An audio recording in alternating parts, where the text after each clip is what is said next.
গ্রামটার নাম শুকনাপুর। নামটা শুনলেই মনে হয় হাওয়ায় কেমন একটা অদ্ভুত শীতলতা ভেসে বেড়াচ্ছে। সেই গ্রামের বুকেই আজও দাঁড়িয়ে আছে এক পরিত্যক্ত মন্দির, যার পাথরের গায়ে এখনো লেগে আছে রক্তের দাগ। মানুষ বলে অমাবস্যার রাতে ওখান থেকে ভেসে আসে মন্ত্রোচ্চারণের আওয়াজ, আর যারা তা দেখতে গেছে তারা নাকি কেউই আর ফেরেনি। সাংবাদিক সোমক এই রহস্য উদ্ঘাটনের পথে নামছে আজ, কিন্তু সে জানে না এই গল্প শুধু এক মন্দিরের নয়, এটি এক দেবীর অভিশাপের ইতিহাস। সত্যি না স্বপ্ন, রহস্যের ভেতরে হারিয়ে যান আপনাদের প্রতিটি রন্ধ্রে। নমস্কার শ্রোতা বন্ধুরা, আপনারা শুনছেন রহস্য রোমাঞ্চ। আমাদের আজকের বিশেষ নিবেদন ইন্দ্রনীল কুমার চক্রবর্তীর কাহিনী দেবী মণিকর্ণিকার অভিশপ্ত রহস্য। আপনাদের সাথে আমাদের আজকের গল্পের সূত্রধারে আমি অস্মিতা। শুরু করতে চলেছি দেবী মণিকর্ণিকার অভিশপ্ত রহস্য। গ্রামটার নাম শুকনোপুর। নামটা শুনলেই কেমন একটা শুনশান হাওয়ার ঝাপটা বুকের ভেতর শিহরণ জাগায়। গ্রামের চারিদিকে শাল সেগুনের জঙ্গল, তারই মাঝখানে গুটিসুটি মেরে বসে আছে কয়েকটা কাঁচা পাকা বাড়িঘর। দিনের বেলাও এখানে সূর্যের আলো কেমন যেন ম্লান হয়ে আসে, আর রাত নামলে পুরো গ্রামটা ডুবে যায় কোনো এক অদ্ভুত অন্ধকারে। কথিত আছে শুকনোপুর এক সময় ছিল এক প্রাচীন সাধনাস্থল। গ্রামের ধারে রয়েছে মণিকর্ণিকা দেবীর এক পুরনো জরাজীর্ণ মন্দির, ভগ্নপ্রায়, অর্ধভগ্ন জঙ্গলাবৃত প্রতিমা, ভাঙা সিঁড়ি, ভাঙা দেওয়াল আর অদ্ভুত রহস্য ঢাকা প্রাঙ্গণ। মন্দিরের পাশে অশ্বত্থ গাছতলায় পঞ্চমুণ্ডির আসন, তা ঘিরেও যেন এক রহস্য দানা বেঁধে রয়েছে। সে রহস্য কি আদতেও ভয়ের, নাকি সেও এক ভয়াল রহস্য, তা ঠিক বলা যায় না।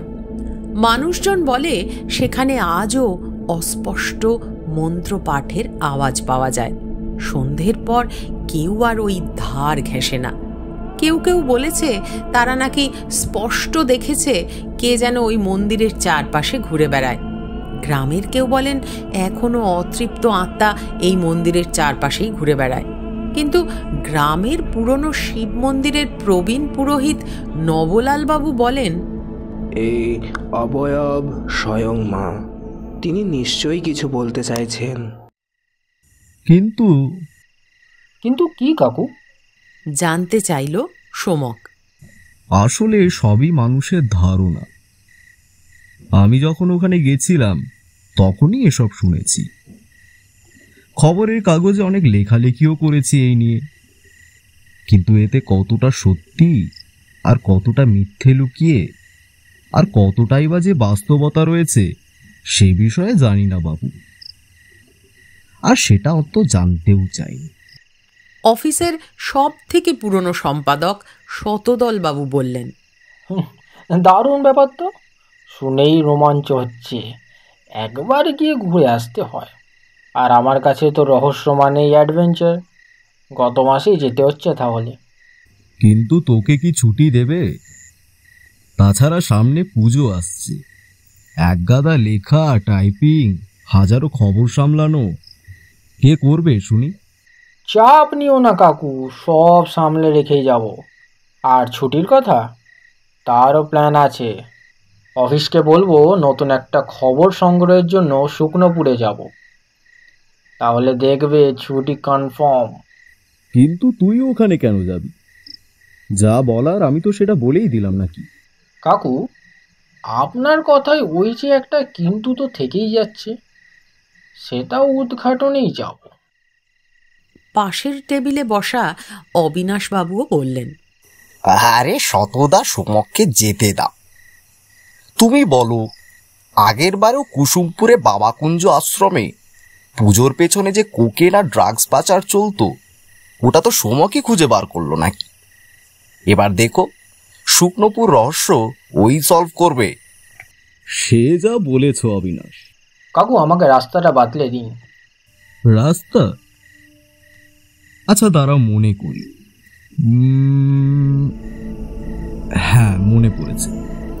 শিয়ালদা থেকে বজবজ লোকালে উঠে নামবে বেদবেরিয়া স্টেশনে, নেমে ভ্যানে করে 50 মিনিট গিয়েই শুকনোপুর গ্রাম। সেখানে গিয়ে কেষ্ট মিত্রের খোঁজ করবে, তার দেখা পেলে তাকে আমার নাম বলবে, সে তোমার থাকার ব্যবস্থা করে দেবে। বাহ, বেশ তো। কিন্তু বজবজে যা ভিড় হয়, আমি না খবর হয়ে যাই। সোমকের কথা শুনে হেসে উঠলেন শতদলবাবু আর অবিনাশবাবু।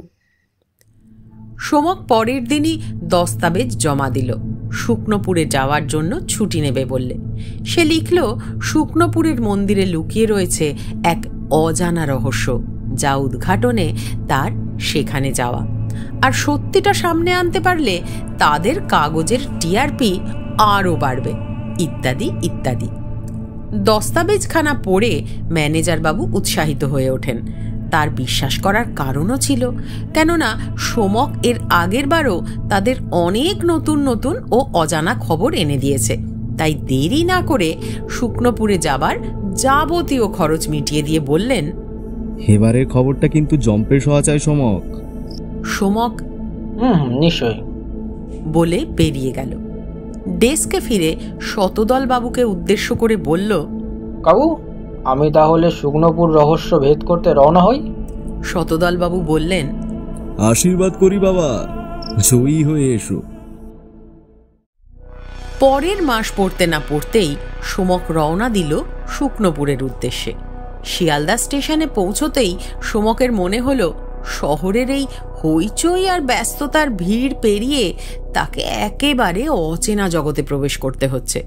সোমকের হাতে ছোট্ট একটা ব্যাগ, ভেতরে নোটবুক, কলম, ক্যামেরা আর কয়েকটা দরকারি জিনিস। ট্রেনে ভিড় অস্বাভাবিক নয়, কিন্তু বজবজ লোকালের ভিড় যেন অন্য মাত্রায়। পা ফেলার জায়গা মাত্র নেই। মাথার উপর হু হু করে গরম হাওয়া আর কানে গুনগুন শব্দে মিলেমিশে যায় মানুষের কথাবার্তা। ঘামের গন্ধ আর ভীষণ রামচাপুনিতে সে যেন মাখা সন্দেশের মতো মেখে যাচ্ছে। সোমক যা হোক করে ভিড় ঠেলে দরজার সামনে এসে দাঁড়ালো। ট্রেন ছাড়তেই সে বাইরের দৃশ্য দেখছিল। ধীরে ধীরে শহরের কংক্রিট ফিকে হয়ে আসছে, আর শুরু হচ্ছে সবুজের ক্ষেত আর গাছপালার বিস্তার। কোথাও পুকুর, কোথাও ধানের জমি, কোথাও বা নদীর ধার। কিন্তু অদ্ভুতভাবে আজকের এই যাত্রায় তার মনে হচ্ছিল সব কিছুর ওপর যেন এক অদৃশ্য কুয়াশার আস্তরণ রয়েছে। ঘণ্টা খানিকের মধ্যে ট্রেন এসে থামল বেতবেরিয়া স্টেশনে। ছোট্ট একটা প্ল্যাটফর্ম। এখানে নেমে পড়তেই কেমন যেন এক অন্য দুনিয়ায় এসে দাঁড়িয়েছে বলে মনে হলো। স্টেশন প্রায় ফাঁকা। একটা পান, বিড়ি, চায়ের দোকান, গুটি কতক নীরব প্যাসেঞ্জার আর এক কোণে থাকা স্টেশন মাস্টারের কেবিন। স্টেশনটা দেখি দ্য নাইট ট্রেনার দেউলির কথা মনে পড়ে যাচ্ছে, মনে মনে বলল সোমক। স্টেশনের সিঁড়ি দিয়ে নেমেই স্টেশন চত্বরে একটা ভ্যান পাওয়া গেল। চালক বড়ই মিশুকে। সারা রাস্তা সোমকের সাথে নানা গল্প করল। এই যেমন তার নাম গোপাল হরি পুরকাইত, নিবাস শুকনোপুরের পাশে ধনিয়াবেরি গ্রামে। বুড়ো বাবা মা ও ছেলে বউ নিয়ে দিব্যি সংসার আছে একটা।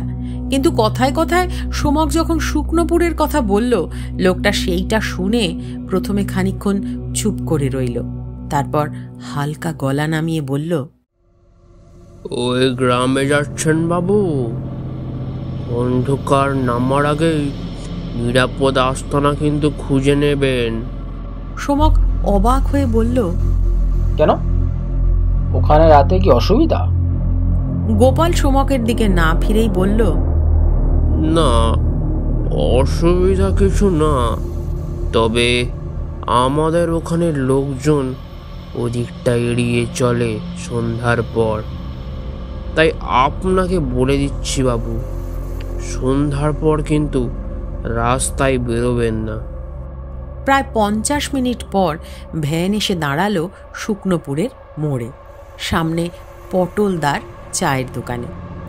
সোমক ভাড়া মিটিয়ে দিয়ে এগোলো। চারপাশে শাল সেগুনের ঘন বন। মাঝে মাঝে রোদ এসে পড়লেও গাছের ঘন পাতার আড়ালে আর পাখির ডাক মিলেমিশে ভৌতিক এক আবহাওয়া তৈরি করেছে। বিকেল গড়িয়ে সন্ধে হব। এখনই যদি এমন ভয়ানক হয় তাহলে রাতে কেমন হবে সেটা ভেবেই সোমকের মনে শিহরণ জাগল। সোমকের মনে হলো শতদল কাকু যা বলেছিলেন সত্যি, শুকনোপুর কোনো সাধারণ গ্রাম নয়। সোমককে দেখে চায়ের দোকানে বসে থাকা লোকজন কৌতূহলী হয়ে উঠল। শহুরে পোশাক আর গলায় ক্যামেরা দেখেই সবাই বুঝে ফেলল এ কোনো বাইরের লোক। এক বৃদ্ধ এগিয়ে এসে বলল, আপনি কে বাবু? কোথা থেকে এসেছেন? আমি একজন সাংবাদিক। শতদলবাবুর নাম শুনেছেন তো? তিনিই বলেছিলেন এখানে এসে কেষ্ট মিত্রের সাথে দেখা করতে। বৃদ্ধ মৃদু হেসে বলল, কেষ্ট মিত্র? হ্যাঁ, উনি তো গ্রামেই থাকেন। ওদিকে যান, বাঁশঝাড়ের ধারের বাড়িটা উনি ব্যবস্থা করে দেবেন। সোমক হাঁটতে লাগলো। চারপাশের বাড়ি ঘর গুটিসুটি মেরে বসে আছে, যেন ভয়ে সংকুচিত। হাওয়ায় ভেসে আসছে শুকনো পাতার ঝিরঝির শব্দ। কোথাও আবার দূরে কাক ডাকছে। অল্পক্ষণেই পৌঁছে গেল কেষ্ট মিত্রের বাড়ি। প্রায় 40-45 মতো বয়স, গায়ে ধুতি পাঞ্জাবি, চোখে কৌতূহল। সোমকের নাম আর পরিচয় শুনেই তিনি খুশি হলেন। ও, আপনি তো শহরের লোক। শতদলদার নাম নিয়েই এলেন বুঝি? আসুন আসুন, থাকবার ব্যবস্থা আছে। তবে সোমক প্রশ্ন করল, তবে এ গ্রামে থাকতে গেলে রাতের পর মন্দির পথ এড়িয়ে চলবেন, সবাই তাই বলে। তাই ওই দিকে যাওয়া আপনার জন্য ভালো হবে না। সন্ধে গড়িয়ে আসছে। সোমকের জন্য একটা ঘর সাজানো হলো। খাট, মশারি, পাশে কেরোসিনের লণ্ঠন।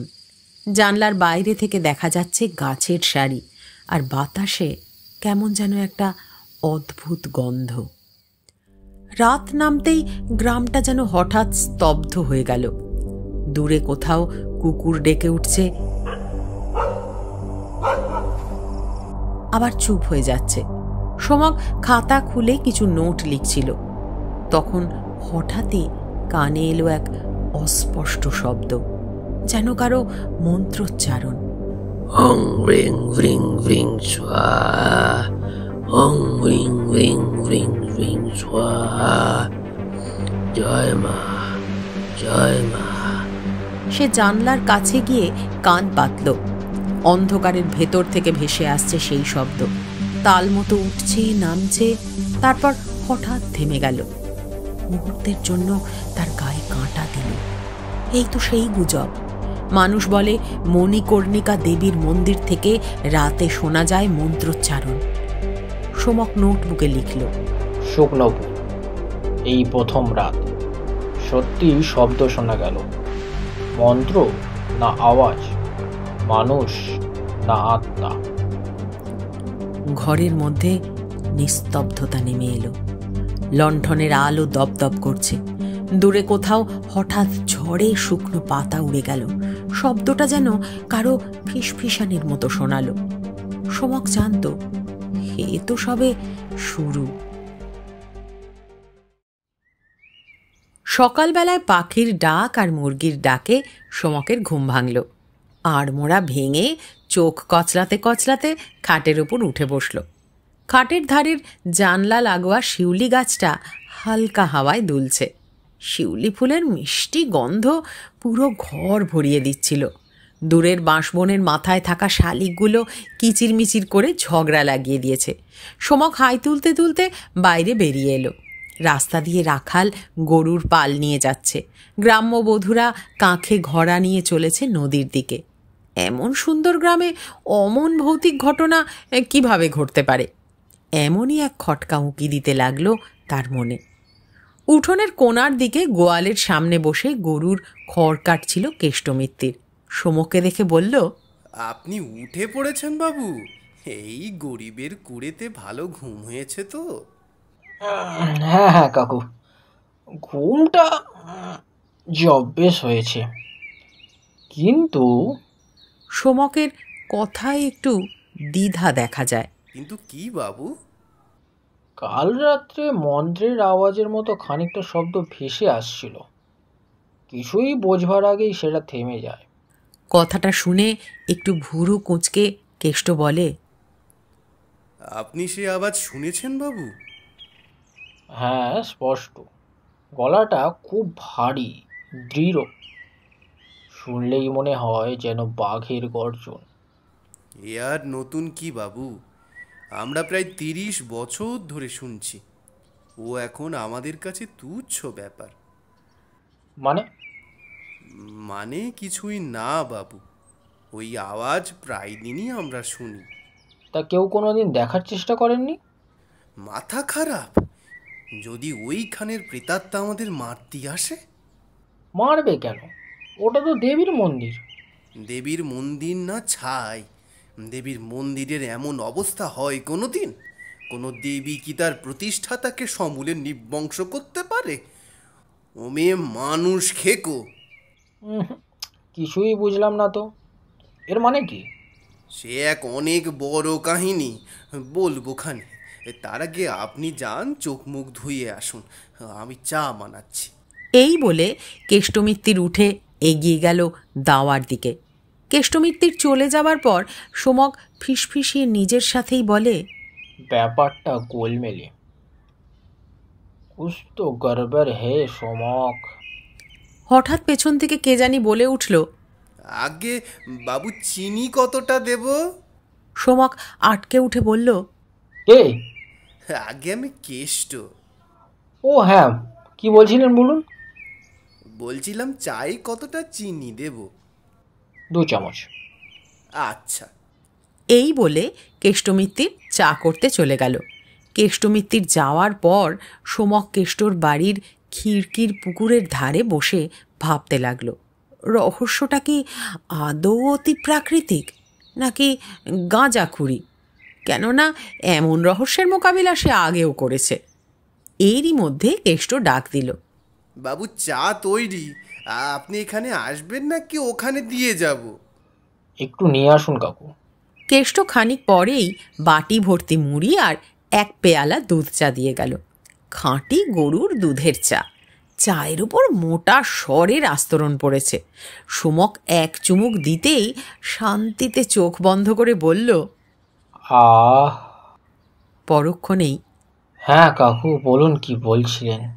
ইতিহাসের ঝুড়িটা খুলুন আর রহস্যটা বলুন। আসলে শুকনো পড়েছিল দত্তবাড়ির জমিদারি। ওই জমিদারির 6ষ্ঠ জমিদার অমিয় দত্ত ছিলেন বড় কালী ভক্ত। শোনা যায় মণিকর্ণিকা দেবীর মন্দিরের পাশের পঞ্চমুণ্ডির আসন উনি প্রতিষ্ঠা করেন। সেখানে বসেই নাকি তিনি কালী সাধনা করতেন। এমনই এক রাতে তিনি হঠাৎই আওয়াজ পান, কেউ আছিস কি বাবা? আমাকে অন্ধকার কুয়ো থেকে নিয়ে যা, বড় কষ্ট, বড় খিদে, নিয়ে যা বাবা, কিছু খেতে দে। আওয়াজ শুনে অমিয়বাবু ঘাবড়ে যান। চোখ খুলে তিনি চারিদিকে তাকিয়ে তারস্বরে চেঁচিয়ে ওঠেন, কে কে ওখানে? এত রাত্রে কে ডাকে আমায়? বাবা অমিয়, আমি তোর মা। আয় বাবা, আমাকে নিয়ে যা, আমার যে বড় কষ্ট। মা? কোন মা? মা? মা তুমি এসেছো মা? হে মায়াবিনী মা, ছেলের আর পরীক্ষা নিও না মা। হে মা, আর ছলনা করো না, দেখা দাও বলছি। হে মা, আমি যে তোরই আরাধ্যা রে। হে জননী, তুমি যখন এসেই পড়েছো তবে দেখা দাও মা, দেখা দাও। হে জগন্ময়ী। হঠাৎই এক আলোক জ্যোতি উদিত হলো অমিয়বাবুর সামনে। সেই আলোয় পুরো বনাঞ্চল হয়ে উঠল আলোয় আলো। অমিয়বাবু অনুভব করলেন সেই আলো তার সহ্যের বাইরে। তোমার তেজ যে আমার সহ্যের বাইরে। পুত্র, তুমি এত বড় সাধকও হওনি যে তুমি আমার পূর্ণ রূপের দর্শন পাবে। তুমি আমার এরূপ দর্শনেরই অধিকারী। অমিয় চোখ বন্ধ করেই বলেন, তাই হোক, বলো তোমার কি আজ্ঞা মা। হঠাৎই পঞ্চমুণ্ডির উপর উঠে এলো দ্বিভুজা নারী মূর্তি। এক হাতে উদ্যত খড়গ আর অন্য হাতে নরমুণ্ড। দেবী নগ্না, তার পাদদেশে মুণ্ডহীন দেহ, মুণ্ডমালা পরিহিতা, ত্রিনয়না, সুচালো দন্ত বিকাশমানা, জিহ্বা নাভি পর্যন্ত প্রলম্বিত। তিনি ভীষণ দর্শনা। তা দেখে অমিয় বললেন, হে মা, তুমি এই রূপেই আমার কাছে পূজিত হবে মা। এই সামান্য ফুল তোমার চরণে আমি অর্পণ করলাম। হঠাৎই অমিয় বাবুর চোখের সামনে যেন এক কালো কুণ্ডলি পাকিয়ে উঠল। সেই কুণ্ডলি থেকে বেরিয়ে এলো এক কণ্ঠ। তুমি আমাকে ডাকলে, তাই আমি এলাম। কিন্তু তোমার আহ্বান অসম্পূর্ণ। তোমার বলিদান এখনো হয়নি। আমার যে বলি চাই, না হলে যে আমার ক্ষুধা মিটছে না। অমিয় স্তম্ভিত। বলিদান? আমি তো তোমায় সব উজাড় করে দিলাম মা। না, এখনো না। তোমার প্রিয় জিনিসটাই তো আমার চাই। তোমার রক্ত, তোমার উত্তরাধিকার, তোমার জীবনমণি। অমিয় তখন মাটিতে লুটিয়ে পড়েন। যদি তোমার তাতেই তুষ্টি হয়, তবে তাই হোক। আমার পুরো বংশ তোমার পায়ে মা। এক তীব্র বজ্রপাতের মতো আলো, আর তারপর গম্ভীর হাসি। তোমার বংশ চাই অমিয়, তোমার বংশ। তারপর সব অন্ধকার। সেই রাতের পর অমিয় বাবু নিখোঁজ। কেষ্ট বলে, সেই রাতের পর থেকে দত্তবাড়ির বংশে অভিশাপ লেগে যায়। কেউ জানে না কিভাবে, কিন্তু প্রত্যেক প্রজন্মে কেউ না কেউ ওই মন্দিরের আশেপাশে হারিয়ে যায়। শোনা যায় অমিয় বাবুর ছায়া নাকি এখন ওই পঞ্চমুণ্ডির আসনে বসে থাকে, আর এক অদ্ভুত মেয়ে মানুষের গলায় মন্ত্র পড়তে থাকে। মা, আমার বলি সম্পূর্ণ করো মা। আমায় মুক্তি দাও। হে দেবী মণিকর্ণিকা, তুমি আমার জীবনমণি কেড়ে নাও মা। বাতাসে শিউলির গন্ধ মিলিয়ে যায়। হালকা বাতাস বইতে লাগে। সোমক একটু কাঁপা গলায় বলে, ওসব গল্প তো, তাই না কাকু? কেষ্ট তাকিয়ে থাকে সোমকের দিকে। তার চোখে ভয়, তবু একটা অদ্ভুত তৃপ্তি। আপনি যদি ওখানে যান তখন বুঝবেন গল্প আর বাস্তবের ফারাক কতটুকু। সোমক চায়ে শেষ চুমুক দিয়ে বলে, তাহলে আজই একবার মন্দিরে যেতে হচ্ছে। কেষ্ট নিচু গলায় বলে, এই সময়ে ওর নাম নিলে ভালো নয় বাবু, সূর্য পুরো উঠুক আগে। সোমক খানিকক্ষণ নিশ্চুপ থেকে ঠান্ডা গলায় বলল, না কাকু, আজই একবার মন্দিরে যেতে হচ্ছে। এই কথা শুনে কেষ্টর চোখে এক রাস আতঙ্ক। বাবু যাবেন না, সূর্য ডোবার পর ওই পথের ধারে একটা ছায়াও হাঁটে না। ওখানে যারা গেছে কেউ আর ফেরেনি বাবু। আপনার মতো শহুরে লোক যদি যান, ও আপনাকে ছাড়বে না। সোমক হালকা হাসল। আমি ভয় পাই না কাকু। সোমকের মুখে আলো ছায়ার খেলা, চোখে এক অদ্ভুত দৃঢ়তা নিয়ে সে বলল, আজ রাতেই যাব আমি ওই মন্দিরে। দেখি দেবী মণিকর্ণিকার অভিশাপটা কতটা সত্যি। বাতাসে ঝিরঝির শব্দ। দূরের বাঁশবনে শালিকের কিচিরমিচির থেমে যায়। দুপুরে খেতে বসে সোমক কেষ্টবাবুর সাথে নানা কথা বলছিল। কেষ্টবাবুকে এখানকার ইতিহাস কি সেটা জানতে চাইলে তিনি বলা শুরু করলেন। জমিদারের বংশ নিবংশ হবার পর গ্রামের লোকজন দেবীর পূজা করত। ছাগ বলি থেকে মহিষ বলি সবই হতো। বিপত্তি ঘটল বছর চারেক পরে। এক তান্ত্রিক গোছের মানুষ নাম কালীনাথ, সে এই গ্রামে আসে দেবীর মন্দিরের পাশের পঞ্চমুণ্ডির উপর সাধনা করবে বলে। অমাবস্যার রাতেও সে বসে। অনেকে নিজেদের বাড়ির জানলা দিয়ে স্পষ্ট দেখেছে কারা যেন সাধকের চারপাশে ঘুরে বেড়াচ্ছে, যারা চাইছে ওকে মেরে ফেলতে, কিন্তু পারছে না কোনো এক অদৃশ্য শক্তির জোরে। সারা রাত দিন করে প্রায় 15 দিনের মাথায় ভরা পূর্ণিমায় মন্দিরের দিক থেকে শোনা গেল এক আকাশ হঠাৎ চিৎকার, আমি অমর, জয় মা, জয় মা, জয় মা। সকালবেলা মন্দিরের মানুষের ভিড় দেখার মতো ছিল বাবু। শুধু শুকনোপুর নয়, এই আশেপাশের 7-8টা ক্রোশের মধ্যে থাকা অন্য গ্রামের মানুষও ভিড় করে। তখন আমি ছিলাম ছোট, ওই 16 বছর বয়স হবে। দেখলাম মন্দির থেকে ওই আমাদের গ্রামের পাঠশালা পর্যন্ত লম্বা লাইন। সবাই এসেছে বাবাজির কাছ থেকে রোগের ওষুধ, কবজ, মাদুলি প্রভৃতি নিতে। অনেকের আবার রোগও হয়েছে, সে নানা রোগ, কারো মৃগী, কারো হাঁপানি, অনিদ্রা, কাউকে ভূতে ধরেছে, কেউ আবার কাউকে বশ করবে, মারণ উচাটন করবে, আর নানা রকম সমস্যা। এইভাবেই চলছিল। কিন্তু হঠাৎ এক কালী পুজোর রাতে মায়ের মঙ্গল আরতি হচ্ছে, হঠাৎই দমকা হাওয়ায় মন্দির পূর্ণ হয়ে গেল। মন্দিরের প্রদীপ হাওয়ায় দপদপ করছে, ওই মৃদু আলোয় কালীনাথ, এমনকি আমরাও লক্ষ্য করলাম মায়ের চোখ লাল হয়ে গেছে, যেন রক্ত জবা। কালীনাথ হুঙ্কার ছেড়ে বলল, অনর্থ, অনর্থ হয়ে গেছে, অনর্থ হয়ে গেছে। মা রুষ্ট হয়েছে, আমাকে ধ্যানে বসতে হবে। এই বলে কালীনাথ ধ্যানে বসলো। চারিদিক নিস্তব্ধ, দূরে শিয়াল ডাকছে, পরিবেশটা গা ছমছমে হয়ে উঠেছে। গ্রামের সবার দৃষ্টি কালীনাথের দিকে, আর এই কালীনাথের 2 ভ্রুর মাঝখানে গভীর ভাঁজ পড়েছে। মুখ থেকে অনর্গল মন্ত্র বার হচ্ছে। এবার সেই গভীর আওয়াজ আরো গভীর হতেই সঙ্গে সঙ্গে কালীনাথ চিৎকার করে উঠল, নরবলি, নরবলি। কিছুটা হাঁপাতে হাঁপাতে আরো শুষ্ক গলায় সে আবার বলল,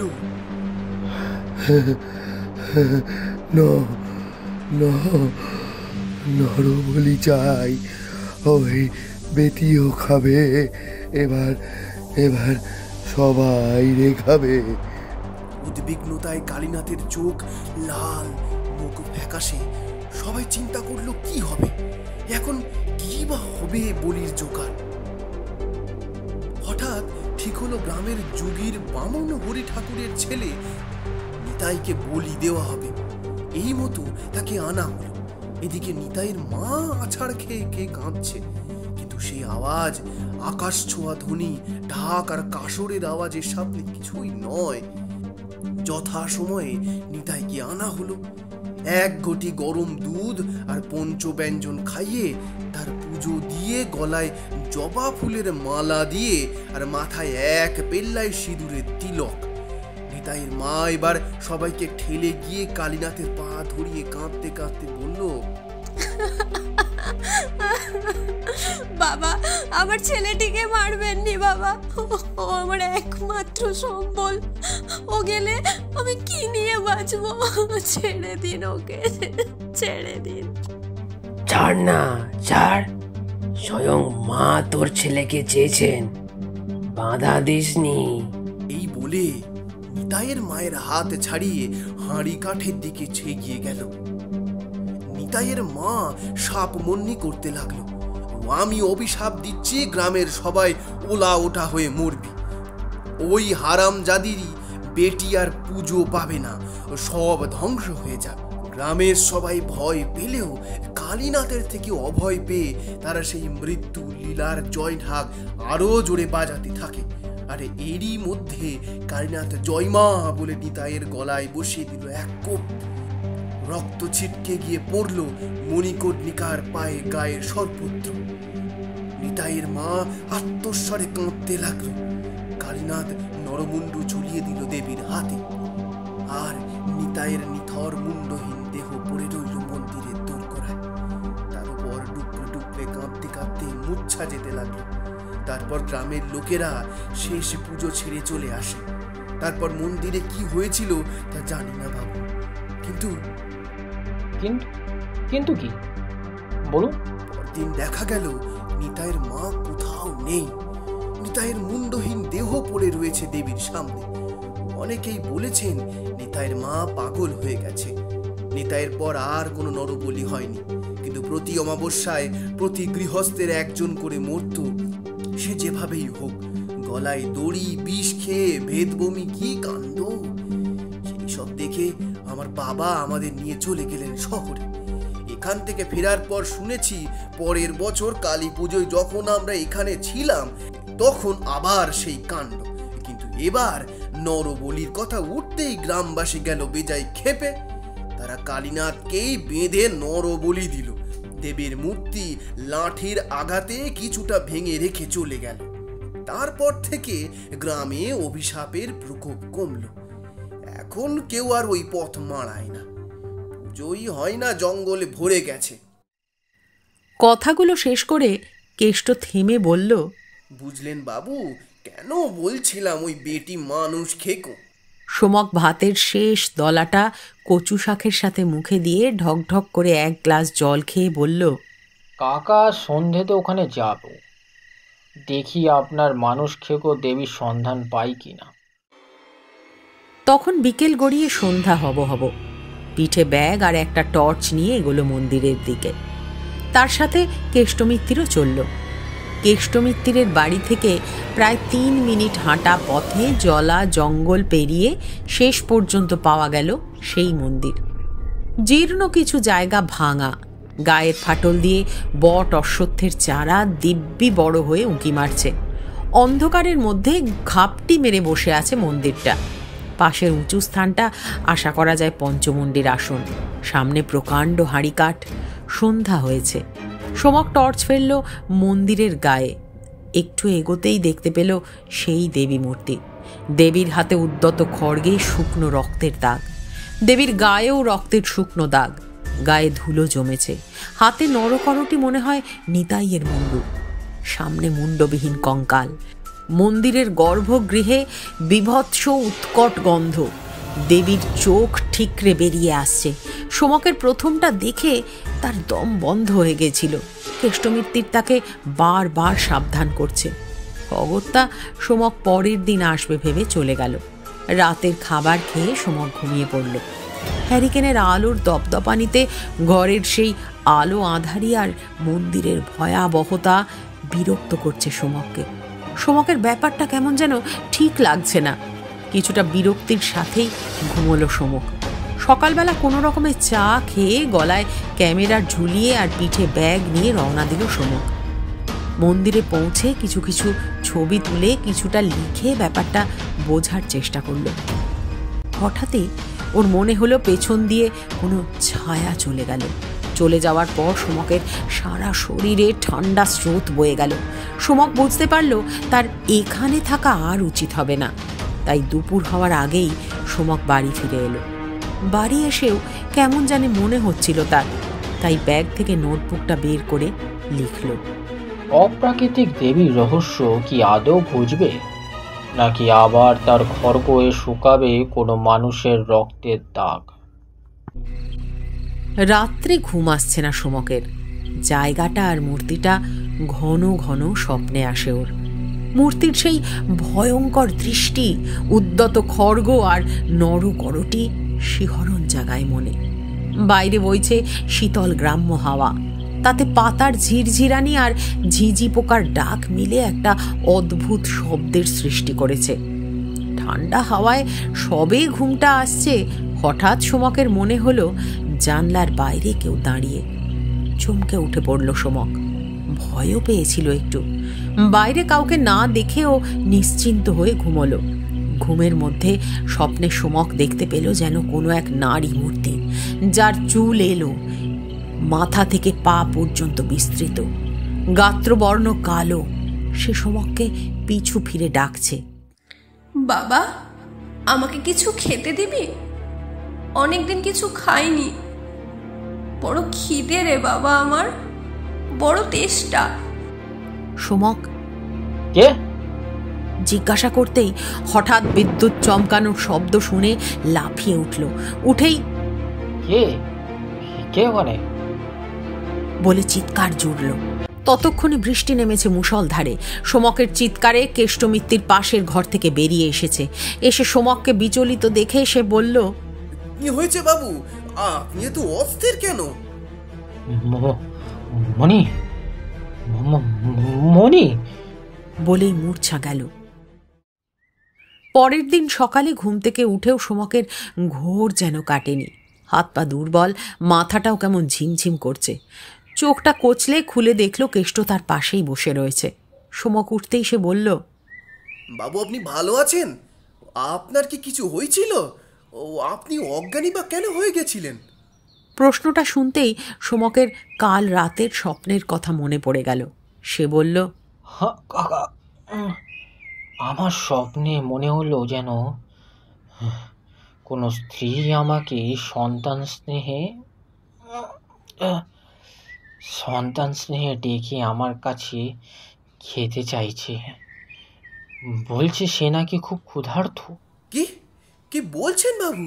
ওই বেটি আপনাকে ডাকছে? সর্বনাশ! মানে মানে দেবী আপনার পুজো পেতে চায়? কিন্তু কিন্তু কেন আমিও জানি না। দেবী দেবী মানে দেবী মণিকর্ণিকা? কিন্তু আমারই পুজো কেন? সে জানি নে বাবু, আপনি একবার শিব মন্দিরের পুরোহিতের কাছে চলুন। এই সব আলোচনার পরে তারা গেল গ্রামের পুরনো শিব মন্দিরের পুরোহিত নবলাল বাবুর কাছে। পুরোহিত ঠাকুর তখন মন্দিরের উঠোনে বসে গান করছেন। মা তোর রূপের যে নাই ঠিকানা, মা তোর রূপের যে নাই ঠিকানা। কেষ্ট তাড়াতাড়ি গিয়ে তাকে প্রণাম করে বলল, খুব বিপদে পড়ে এসেছি পুরোহিত ঠাকুর, একটা উপায় বলুন। আহা, কি হলো? কারি বা বিপদ হয়েছে কেষ্ট? আসলে এই বাবু মানে এই ছেলেটিকে নাকি দেবী মণিকর্ণিকা দেখা দিচ্ছে, ওর পুজো চাচ্ছে।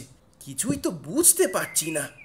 পুরোহিত কিছুটা ভুরু কুঁচকে বললেন, বলো কি হে? তা বাবা, তোমার নাম কি?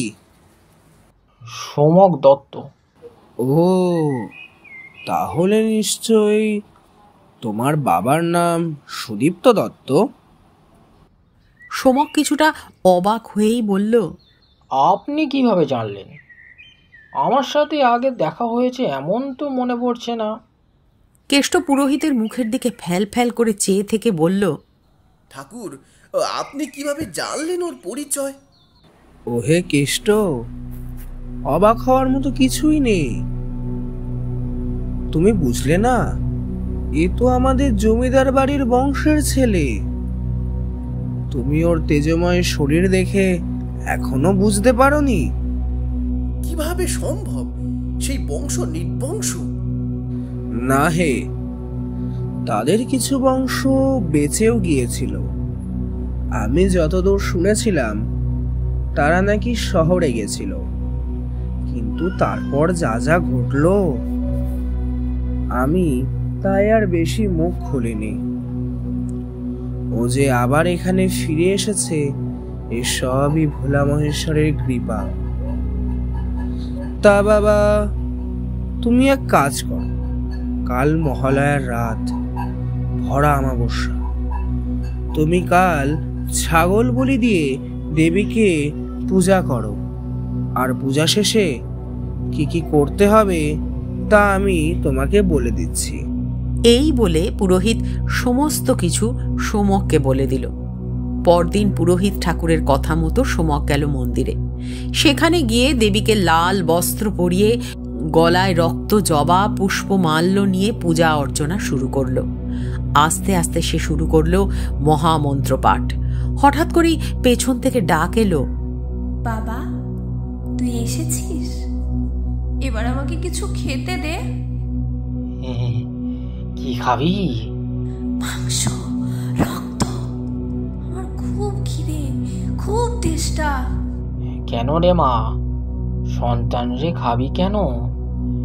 এই দেখ দেখ দেখ দেখ, তোর জন্য সুন্দর সুন্দর মিষ্টি এনেছি, খা খা, আয়। না না, আমি খাবো না, আমার রক্ত চাই। সে হবে না, ওইসব ছাই পাঁচ তোকে দেব না, মিষ্টি খেলে খা। না বাবা, এমন বলিসনি। একখানা ছাগল দে, না হয় একখানা পায়রা দে, তাও হবে।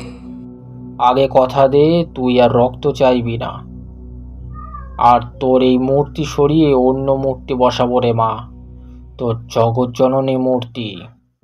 আচ্ছা, কিন্তু সেই মূর্তি আমার এই মূর্তি সরানোর পরে বসবে, আর এই মূর্তি স্থাপন করবি পঞ্চমুণ্ডির আসনে, নইলে কোনো ফল পাবি না।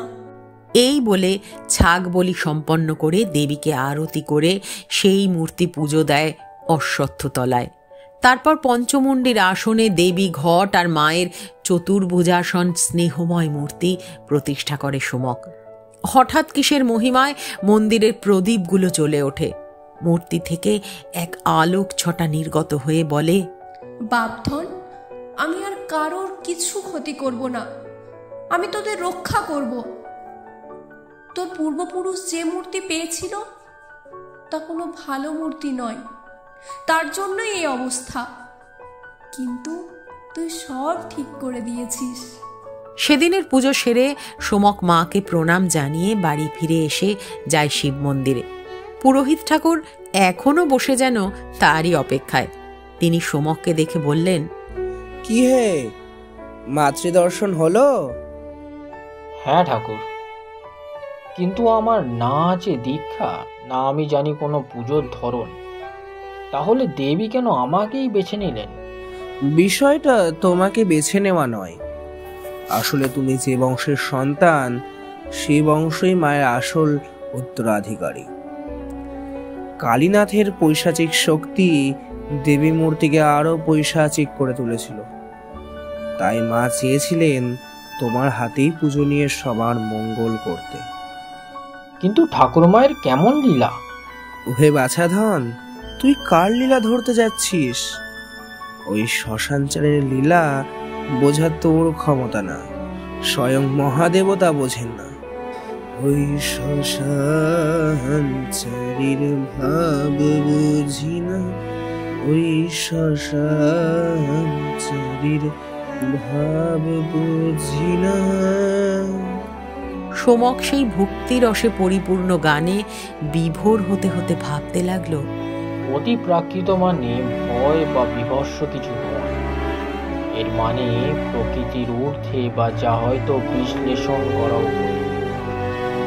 এতক্ষণ আপনারা শুনছিলেন মিন্দ্রনীল কুমার চক্রবর্তীর কাহিনী দেবী মণিকর্ণিকার অভিশপ্ত রহস্য। আজকের গল্প পাঠে ছিলেন সুস্মিতা।